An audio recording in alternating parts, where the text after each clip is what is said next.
আসসালামু আলাইকুম, সবাই কেমন আছেন? আমরা ভালো আছি আলহামদুলিল্লাহ।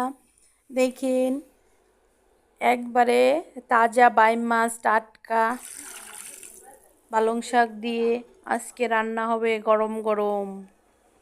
দেখেন বাইম মাছগুলো কত সুন্দর, ঝাল কুচি, পেঁয়াজ কুচি, আলু কেটে দিয়ে, হলুদ, স্বাদ মতো লবণ আর পরিমাণ মতো তেল দিয়ে সুন্দর করে মাখিয়ে নিয়েছি, নিয়ে চুলোয় দিয়ে দিয়েছি, দিয়ে বাইম মাছগুলো নামিয়ে রেখে শাকগুলো দিয়ে দিয়েছি, দিয়ে ঢাকনা দিয়ে ঢেকে দিয়েছি। এই যে শাকগুলো প্রায় হয়ে আসছে।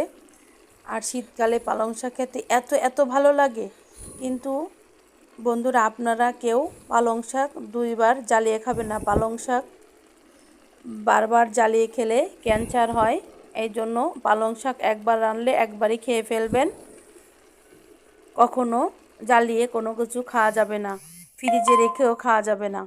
ভিডিওটি যদি আপনাদের একটু ভালো লেগে থাকে তাহলে লাইক কমেন্ট শেয়ার দিয়ে পাশে থাকবেন। আমাদের